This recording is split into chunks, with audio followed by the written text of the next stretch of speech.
he described it, was that you get a push from without and a pull from within. And how I experience that is, so for example today, when I went over to the hospital to see my and realized that the good food or good drink that I sent over there with Alfredo had not been used. And that's sort of like, oh my goodness, you know. And so that was disturbing. And then come here and meditate, and I realized that my meditation had gone up higher because that had disturbed me, what had happened over there. So that's called a push from without.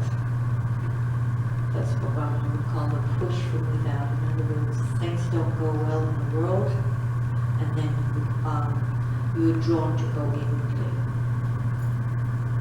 And I just want to reiterate one more time that once you go over that chasm, that initial enlightening experience, which is very profound, that it doesn't stop there. Brahmananda, who is Yogananda's contemporary, Brahmananda used to say, and I've said this before, that once you reach that point that I'm talking about, which is a dramatic shift in your inner being, where you stop seeking enlightenment, is when the process really begins.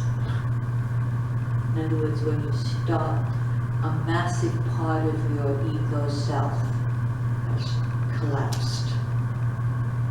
And you're no longer coming from a place of, I have to get enlightened. I'm seeking, I'm doing the search. And it stops. It's like a big shock and it stops.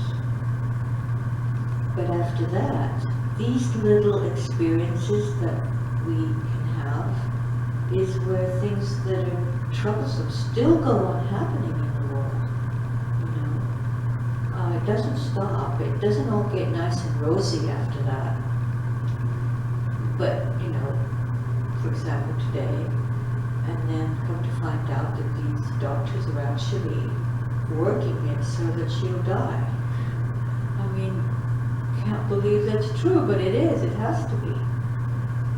They've decided in their heads, they won't announce it anymore like, oh, you've got 4 months to live, or you've got, 1 or 2 weeks to live.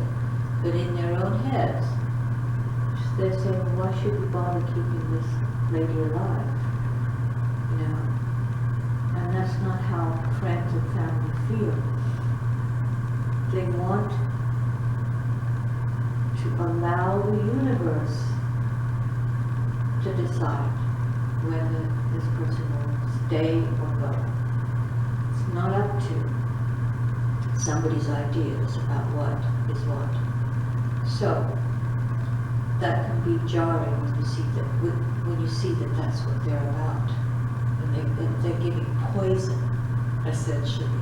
That is poison, what they're giving. Boost will ensure. And there's all kinds of research out there that tells you that it's not good for the body. All kinds. Peer-reviewed research. So it is quite disturbing to see that's going on in the world, along with a lot of other things that are not going on very well in the world.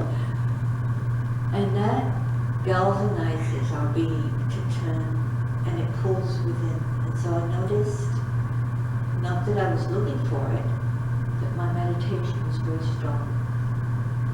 It's like, let me go. Your spirit intensifies. Your spiritual side intensifies. So today I was going to play the interview. Were you here last week, Mr. Lord, or remember? I think I was. We were here.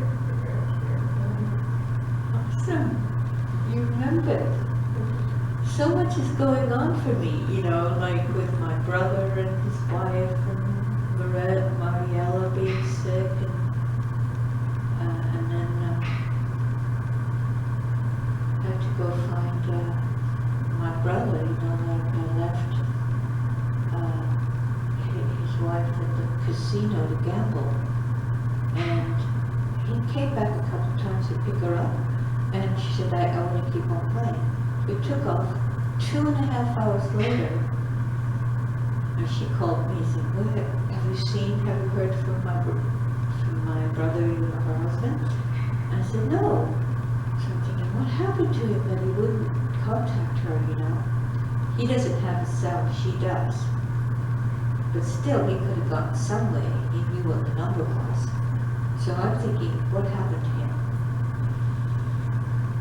Why has he been gone for 2.5 hours? Well, that story resolved itself. He was looking for her in the casino and didn't think to ask someone to use their phone at the casino desk to call his wife, who was outside at some other entrance waiting for him. So when she called me, I rushed over to the casino 2.5 hours later to pick her up and take her back to Silent Valley because we were going to call the police then. So lots of things are happening, so I can forget things.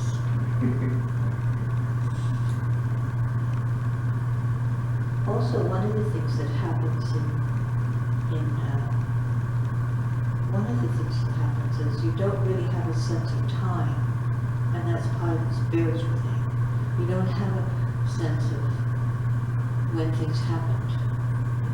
You know, could have been 2 weeks ago that you were here. I can't. That doesn't work very well. Spent too much time in the timeless. So I lose time. So anyway, we're gonna do here. I was gonna play an interview. Someone, and I forgot his name, was gonna wanted to interview Wuji. And this video is what I'm going to play. The fellow starts asking questions that he himself wants to find out about. So it's curious to see his perspective, the fellow giving the interview, of what he's going through and asking Wuji about it. And Wuji is just simply giving an interview. He's not really teaching. He's not in teaching mode. So let's find where this is going to go.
the absolute meets the relative. Really, one of the things we're passionate about here on Conscious 2 is how states of awakening and realization meet the noise, the challenges, and complexity of living in the world in daily life. So, firstly, thank you, Moody, for granting this interview. I know you have many requests, and I really appreciate you taking the time to do this. It's a pleasure. Great, thank you. Well, for people that are watching this that perhaps haven't come across your teaching before, what's the essence of what you teach? What's the heart of your teaching? The sense of teaching. First of all, I don't like to say that I am teaching anything. It used to feel more comfortable, but it doesn't feel like I'm teaching. I feel like I'm just pointing out something or making something more clear that seemed to be misty or confusing for some people, and I try to make it as simple as possible. But the essence of it would be that all that we perceive or imagine ourselves to be in this world to be, it is just one totality functioning. And that however diverse our thinking and our belief systems are, it is all branches coming off the one tree of this one totality. And that we are this, and that the challenge or opportunity of life is to really know this at a heart level, to really know this, not like as a mental or intellectual knowing, but to experience this as true within yourself. So it's Although, of course, that's not how many people experience themselves. They experience themselves as their pain or their suffering. That's it. And so, how do you help people see who they are as in life? First, they have to know. They have to be. I don't go out looking for people. I don't find the world in its functioning expression that anything is particularly wrong with it, that I should be going out waving any banners about anything. But if our paths cross, and it seems to be that I sense that we have a space to communicate, I'm likely to really be raising these points. Because in any subject that we speak about, if there is some earnestness, some sincerity, some genuineness, if there is behind there a curiosity or an attraction to find something true or real, then somehow I am automatically or spontaneously engaged at that level. And I don't have a planned strategy, I have no strategy at all. I just meet it as it comes. Something always feels just fine somehow. But your question is like, well, how would I go about to try and make this more accessible maybe for people? As I said, there has to already be a movement, either consciously or subconsciously or unconsciously, taking place already for us to meet in any way in which we can somehow get into the meat of this subject. And there's a trust in me that is there already, because I don't have anything else to really talk about with any enthusiasm or passion apart from this. So somewhere along the line, it emerges, and my reading of the situation happens in that moment. I don't have any predetermined ideas about how I will meet someone or something. There's an essence in there of helping people see what's true in them, Yes. in terms of pointing towards that. Yes. Well, first of all, it has to first be clear in myself that when someone comes and they seem to be suffering some state or conditions, I fully acknowledge that they are experiencing this and that. But at the same time, I know in my heart what is the cause of it. It's always the same cause. Every problem in the world is the same cause. It's just ego. And it is really a misunderstanding of our fundamental position. And that we are really the consciousness and not the person. So there has to be sufficient openness, because I don't go charging at anyone. Or it could happen if that feels to be what the situation is putting up. But normally we move in a softer way to probe a little bit more into where the suffering begins, you know, and in the shortest and most simple way, try to point out what is the cause of the suffering and how they are themselves in their true nature, not the thing that is suffering. Which is something that I think people understand on one level. They hear that makes sense.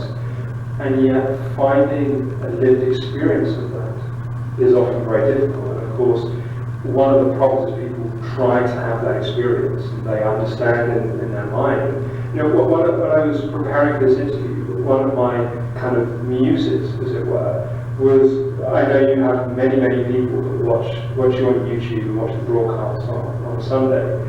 And I was thinking of someone that has a very busy, challenging life, perhaps has small children, which is demanding, as you know, and they hear you and it resonates and it makes sense and it touches them, but they struggle to really integrate that. And I wonder what supports that? What supports Everything supported. Everything is supported in them. Except if they are totally identified with their personhood. If they are identified strongly with personhood. In the first place, I don't think that they would be encountering anything to do with satsang in this way. Or they would just throw it off very quickly. There must be already a certain potential receptivity in them functioning to bring them to onto that path, at least at the early stages. You know? And I totally trust in this. I recognize it. Even sometimes people seem deeply confused and so on. I know that they're not really confused. They believe they are confused. they certainly feel confused. They feel for a time, and we have many beautiful examples of them coming out of this confusion in such a simple way, just from some, what I call like a rotating, a twist of consciousness, or the perspective that you're looking from. And immediately, it's like, you're out of it. And it's not that I'm throwing magic powder in your face or nothing. It's very simple. Everything hinges upon who you take yourself to be as the one suffering you're experiencing or whatever you're experiencing. It's almost, I cannot say almost, certainly every time it comes back down to the fact that you as consciousness is living in the self-portrait of yourself as a person. And the person is not a reliable or steady premise on which happiness can somehow be expressed appropriately. It will always, it fluctuates between opposites. Yeah, and yet our identification with the ego is sometimes so strong. And what it can feel like when we loosen the identification, it feels like we feel like we're dying, it can feel like we're falling apart. And I'm wondering what, like, you pick on the right things when you say that, you see. Because I would venture to say almost everyone who has re-entered, so to speak, consciously, the recognition of truth has come to that state where we call enlightenment or the realization of the self. Experiences the same things. It's like something that we hold through. It seems that just at that turning point or that opening where something seems to just be bursting open, sometimes the strongest resistance comes. You see, hesitations come, doubt come, a feeling that something terrible is about to happen, but it all comes from the mind. It does not come from the truth. It comes from the mind, you see. And so it is important to have someone who knows this, who is aware of this, who can guide you through it. Because the reflex is to go with the fear that because it feels as though you're losing everything that you have gained or that you have amassed or experienced, and like it's all being stripped away. And of course it feels very threatening. It's like, oh, well, what's next? It's like, me, I'm next. I'm the last one. on the list. And it often feels like we're the only person to have that intensity. I speak for myself, Yes. having those experiences. What it feels like, it can feel like I'm dying, I will no longer exist. And the only thing that seems to help ride through that is a willingness to die, almost a willingness, a wish for something more than the suffering that's there. But I wonder, anything you can say that helps people have that courage to take that step? I would always encourage them simply that you're really just observing this. I would love to be next to them as they do it very often. I'm fortunate enough to be as close as we are, talking, to reassure and to guide and to say, listen, but you're noticing this. Just stay in the place of noticing.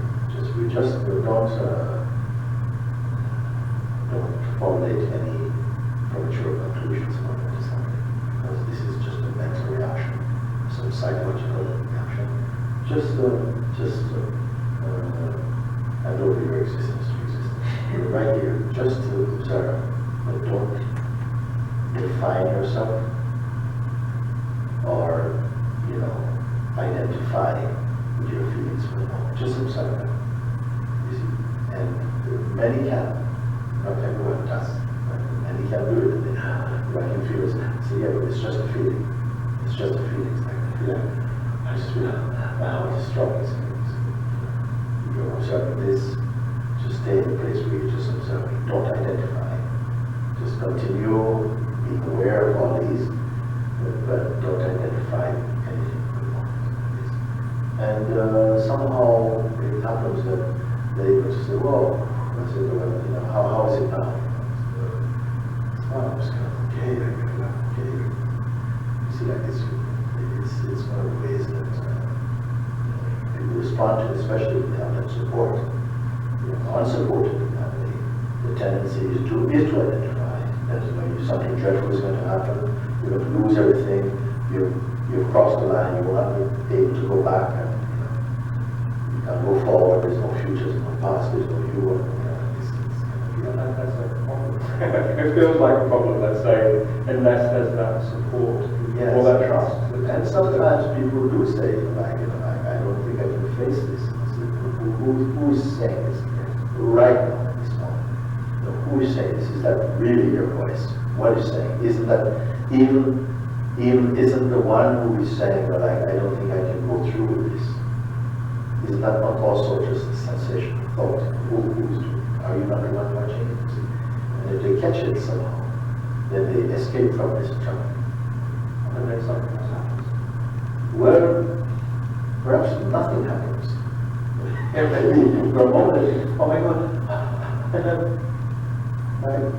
it's so often, observed that a kind of exhaling happens. Like that. And you can see and sense their presence softening up and just like coming back into a place of rest. And very often from this point, it's like a waking up. What was that? What was that? Yes, and that brings me to another place I want to explore. And I should say that this interview for me is also a selfish opportunity to ask you questions that I feel really curious about, because having had over the years a number of experiences like that, and I feel that place of the egoic self that I take myself to be disappearing, a sense of nothingness, everythingness, whatever words are to describe. And then that experience goes away. Or put it differently, I don't go away. My ego comes back in my life. And I was wondering what supports the integration, or what supports the stabilization of that place. Because my experiences that I dip in and those dips last a bit longer, I don't move as far away, but it certainly doesn't feel like a stable state. And at times that's frustrating, and other times it's totally okay. But when that, let's call it experience or that opening took place, what was beautiful about it was that you were not there. Yes. You, the kind of personal sense of yourself, was not there. But you, the infinite self is there. The self is, which is what we really are. And that's why it doesn't feel like a jerk out of into some strange state. It's totally natural. On one occasion I described it, it felt like the most extraordinary thing, and it felt so ordinary, I could almost not notice it. Yes. Yes. But who is this I here? What is it? Because something is there, in which all this contrast of experience is there. Or something reconstitutes after the experience, and then has a commentary, it has a... Okay, so in that instant, there's no I person to evaluate anything.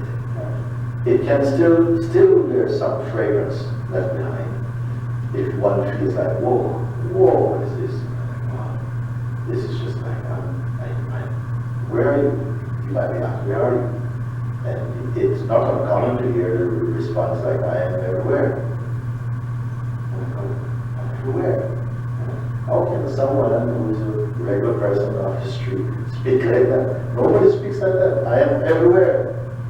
And they're not asking to be believed. So it's a total relaxed understanding and conviction and acceptance at this moment. I am everywhere. Meaning that no person can say that. It's not the person that can say that. The consciousness, freed from the personal trappings, alone can confess this. I am everywhere. And somehow, it's like, usually at this point, some fear can kick in. Like, oh my God, what's happening? Your usual references are not in place. And that panic can sometimes seem to jerk back and bring in the sense of the person again. Yes. Or, what can happen is we have to start dealing with the world. We have to deal with people and situations. Usually not some space is given to you by the grace of the universe to sort of like percolate into that state, to marinate in that for a little bit. You see, either one thing may happen, which is that the sense of the person quickly comes back, or when it comes back, it feels quite distant. There's quite a sense of detachment from that. It feels like a foreigner. And I often say that from many people who have been traveling, many people I speak to travel to places like India, spend 6 months, a year traveling.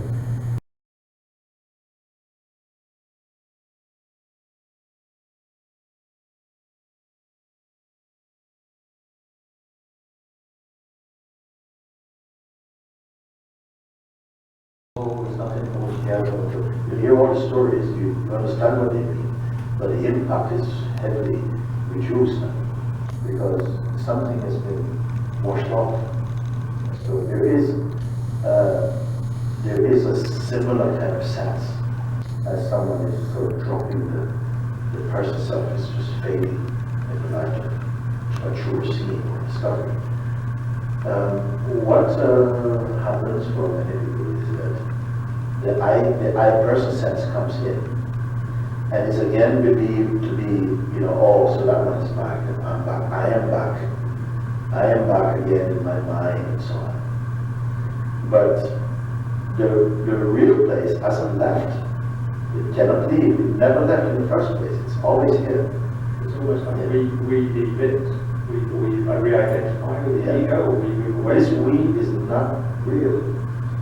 This is what I want to point out. You see, you are still the same, but a familiar identity again comes in and says, yeah, my mind came back and I started thinking about this and so on. But if it is seen truly, it is just another sensation like any other sensation. It is only because so much importance has been placed upon the personal identity that it feels that is significant, and it has come back, seems significant. It's not significant, actually, to that which never left. The self, the pure self, your pure self, never left. Because as you confessed earlier, I am everywhere. So even I am here even when the sense of myself as a person is here. I am here, but because so much interest and so much investment energetically in terms of identity and association and conditioning, we assume and impart a greater sense of factuality to the person sense, to the person notion, than to the self, which you say also, it was extraordinary and at the same time ordinary. That, it is beyond even extraordinary and ordinary. Why you say it's ordinary? It is because it is so totally natural, so totally effortless.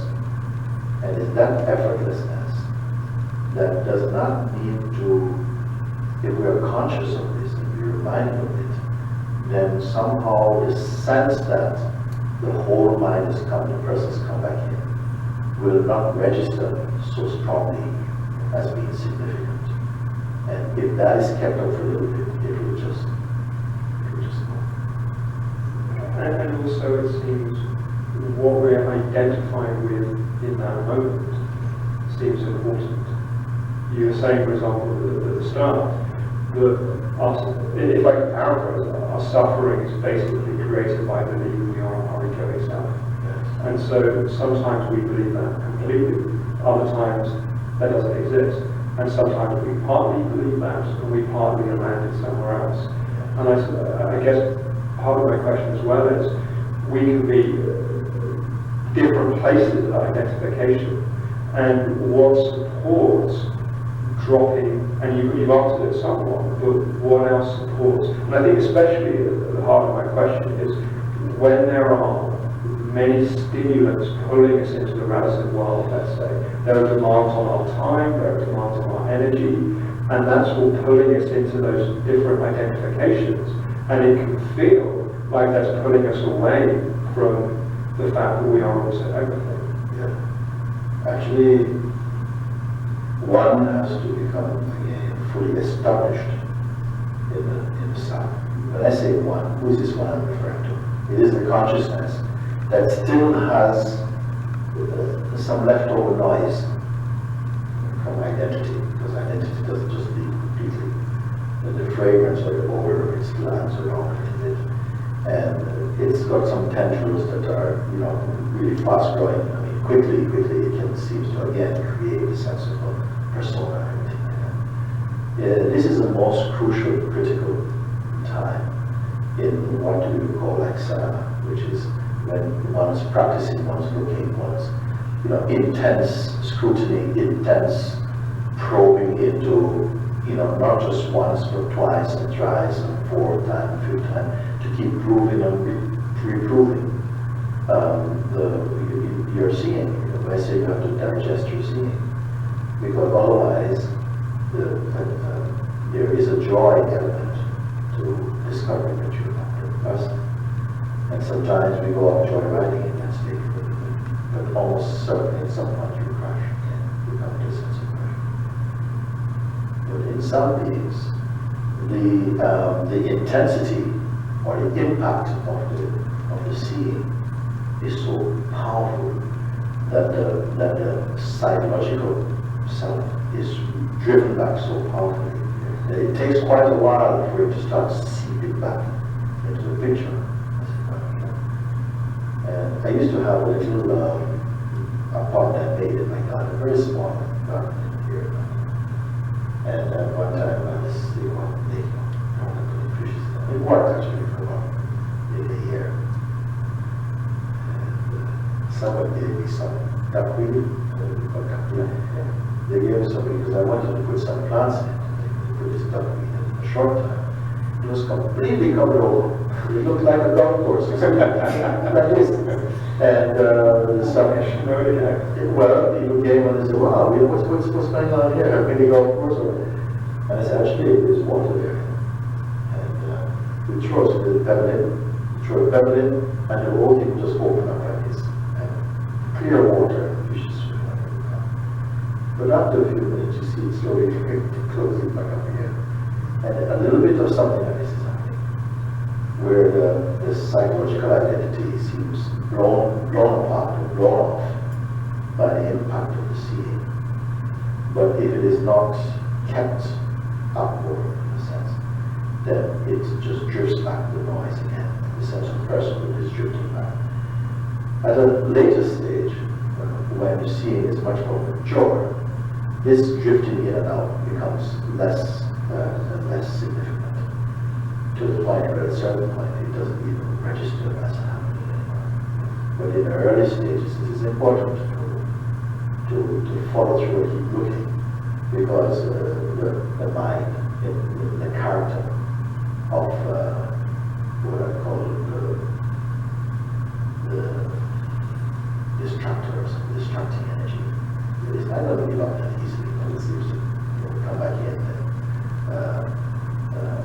Sometimes quite told that there seems to be there's a kind of force inside that seems to hold our attention, or to keep the attention only upon our physical being and our sort of like daily existence and so on. And there's a force inside that turns towards a hiding of consciousness and so on. This brings me to another question I want to ask. We're out of time in this part one, so we'll come to part two. But I'm really curious about the role of self-commitment in that book. We'll come to that in part two. But for now, Gina, thank you very much. Okay. Thank you. And thank you for watching. And we look forward to talking to you again. Open your conscious to very soon. Bye.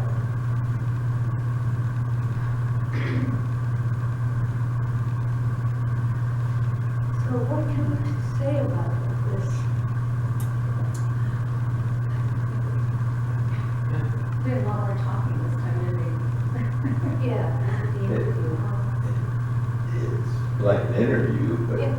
he was, it's like any other time, he's got a problem and he's coming out with, how he feels instead of Who? The questioner. The questioner, yes. He wants to, yes. He like has you a said, problem. so he has the problem he wants to ask. Yeah. What a great opportunity. He's working on trying to get enlightened, you see. So that's why he's involved with whatever that's meeting enlightened people. But there's nothing much to say about all this. It's a process that goes on at a very deep level in the being,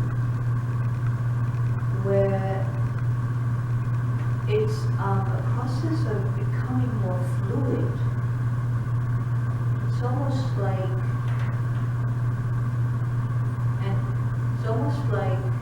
you're in a battle with yourself about trying to become enlightened, trying to become like a saint, trying to become free, to be unaffected by the world, to be somehow happy at a deep level. That's what you're looking for, is to try to be happy underneath, to be free. And the way it works is through the spirit that you are, the God that you are, the self that you are. If that's what you want, then that will support it, like he says. You will be supported by that we don't know yet that we are. We are the self. We are God. We are God. Keep saying that, but nobody really believes it. So that's why we've got to come around to believing it. And how do you get around to believing it? Is because the self provides experiences. You kind of knock you about, shift your awareness, rattle you, because you're so fixated. That's the word.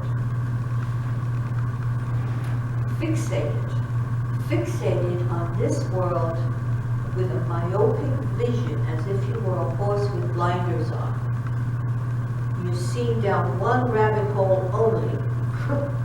this world and this and this and this and this world with all of its forms. And what the self, which is our true being, is working on getting the part that is buried in this rabbit hole to come out, take a look around a little bit. You become more fluid. You shift. So one experience after another that causes you to shift would be like a shock or a pain or anything that is a little bit shocking or jarring. It's not complacent ever. The things do not come through philosophy here, and I said that. It's not philosophical. It's about getting that awareness to quit being myopic from the day we're born, practically. To be fixated, fixed.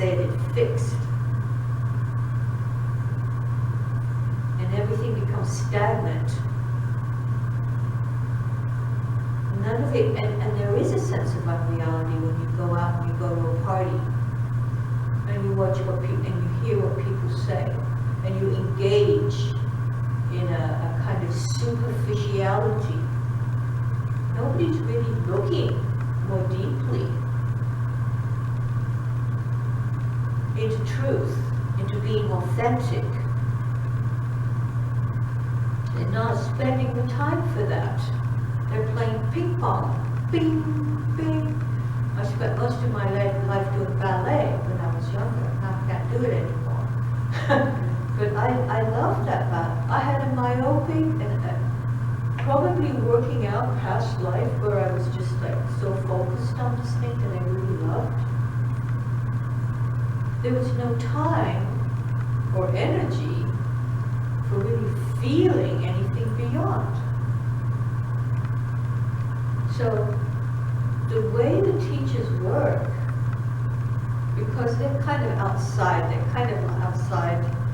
and looking in, going, they're trying to get people to shift their awareness.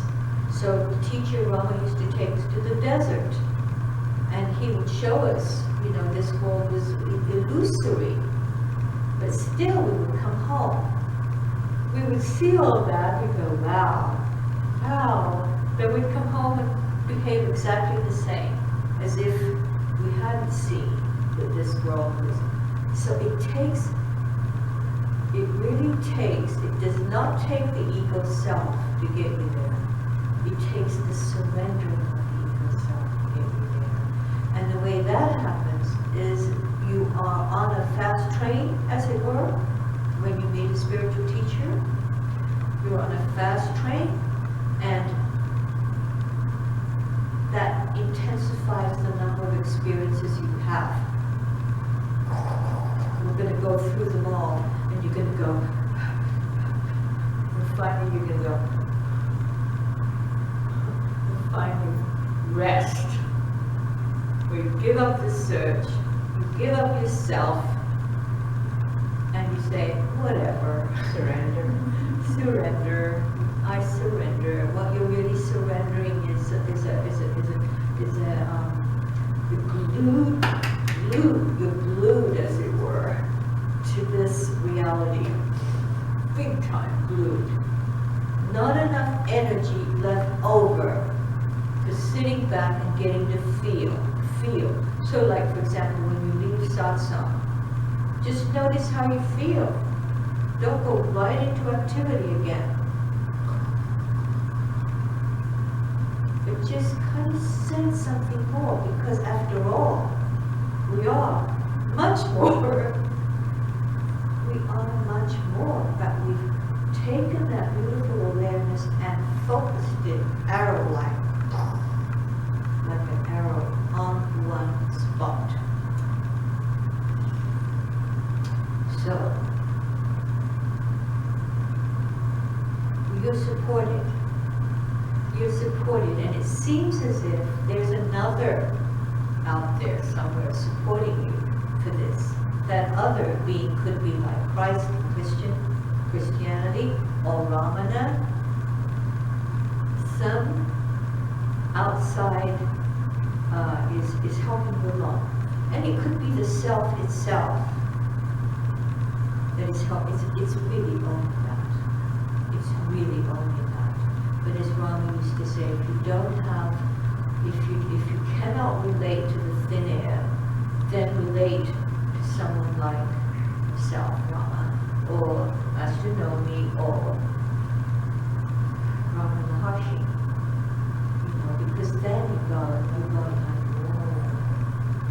Just like people would go, whoa, when they would come across Christ. Wow. You know? Just like that. And then when you say, oh, how beautiful, I would like to be like that. Something draws you to come to your true self, which is exemplified by Christ or Rama, Muhammad, or whoever. They exemplify the truth. And we're so wanting to go to the truth. All of us in our deepest essence want to go back and be real. And be, as Desiree says, be. This is what we want. And this is if we really want it. Because it does mean taking a look and see where you misidentify. Where is it that I'm losing energy? Where is it where I'm so focused on this thing that I can't feel that my being is vaster than that? You have to kind of look. And you will, the self will make you look. Like I had a sense that, gee, you know, you spent so much time trying to get people to follow Donna Marie who do magnetic therapy for healing. And I've been at it, you know, strongly feeling they should do that. And I've noticed over the years, nobody's really followed that, you know, advice. Donna Marie, I have folders out there, they heal people. She does.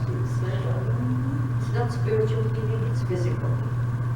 But it's all kind of tied together, actually.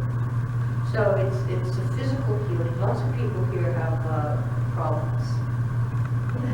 Yes. So lots of people here have problems. They need some physical help. And instead of going to the doctors and getting artificial limbs or artificial knees or artificial no. Anyway, go someplace and heal. Anyway, so that's what I had a strong belief in that. And I've been following, you know, wanting people. And I noticed that it never worked out. Nobody would ever really listen. And it finally dawned on me that that's not what I'm supposed to be doing, focusing on that. That my focus should remain on the spirit and let go of any idea of healing. Healing does come from the self, does come from God, and it's more than just the physical. So once I let it go about 2 weeks ago, I had a sense that maybe some miracle could happen now. For whoever I like, for example, Mariella. We see, I have no, it's like, it's almost as if because you, me, is so attached to getting someone to do this as opposed to this, that we're going to have to bring you around to just let it go and allow the self that knows best and has the most power, that can take somebody in a hospital and make them well in spite of them being poisoned to death there. You know, they could do that. The self can do that. So now I have that freedom now that I'm not attached to that. Even though I work at it. Oh, take this medicine, go there. I'll still do it, but I don't have that same. You can still maintain a sense of detachment. I still have that detachment now that I didn't have before. And I'll grumble about it. Like, why did she go like where I told her to go? Like that.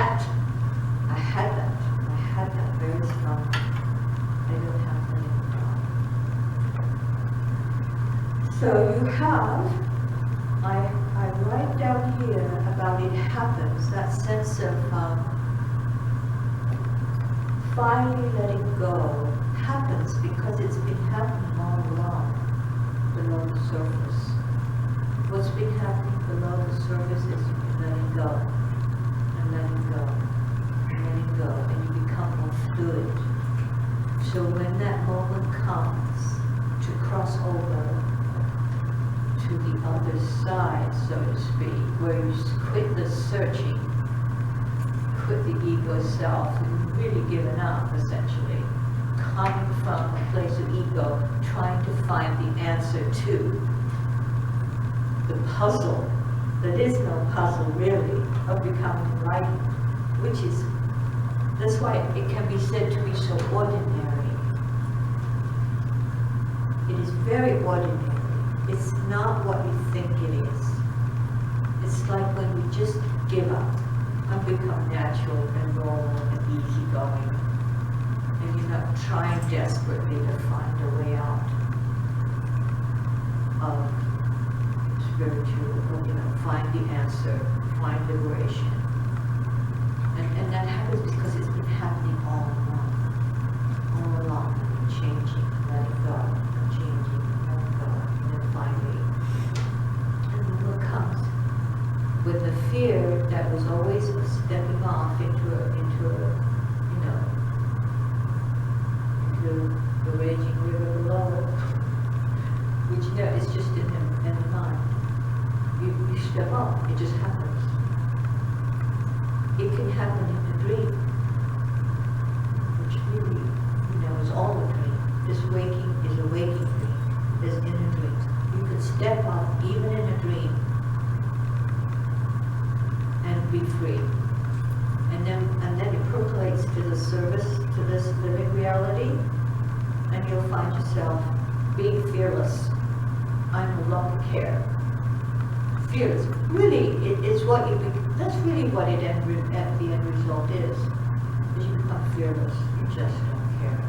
Do with me what you will, Lord. Do with me what you will. And the fact of the matter is, nothing really happens because it was all in the mind. The fear was in the mind. The fear was behind everything. The fear was there because there was so much identification with an illusion, with the illusion of being a body and a mind. And that thing finally drops and we let go. And that's all we can talk about, is how it happens. I don't know what else, we can say. But like Uji said, there's nothing ever to be afraid of. It was all some wrapped up primal fear of death and an idea. Death is an idea. And you support it. It's not an idea. You are supported by that formless realm that you are. Totally supported. Taken care of. When one dog goes and that one will come.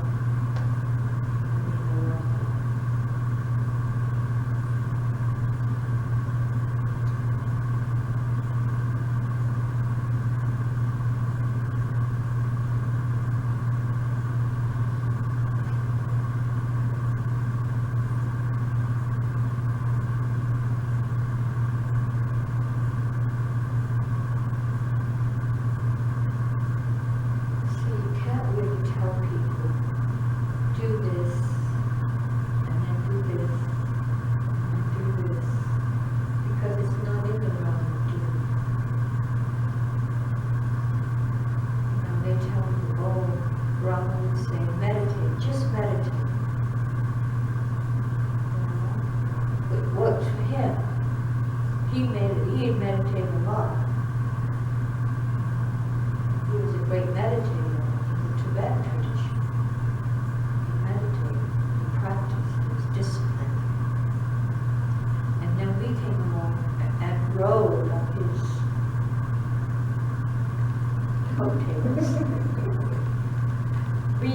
lifted us up. Deluded people lifted us up so that we could get a sense. And then we keep falling down. And you'd lift up again. And you'd fall down. But every time we would change, little by little. We could deal with $1,000 desert trip. Or we could deal with, oh, I'm going to die next Wednesday. And then have that again come around so that we got established in the non-fear, in dreams, get to experience. Or we would, like, for example, the symbolism. You'd be flying in a plane. No one's piloting the plane. And you're just sitting back there and you're going, who's piloting this plane? And you get fearful. And then you get practiced in letting go that way through inner dreams. So the self has its ways of reaching and changing and manipulating consciousness. The one consciousness manipulating it until it just sort of kind of like gets accustomed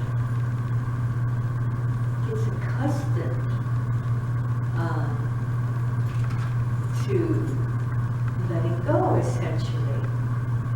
To letting go. Somebody's piloting the plane. Just sit back. And there was I can remember the energy in that plane. It was very, very kind of holy. Very holy vibration. Very holy vibration. You're being held up and guided and protected and supported by the plane. By the plane. By the formless self. And that's what we have to be able to do. And each one of us has different ways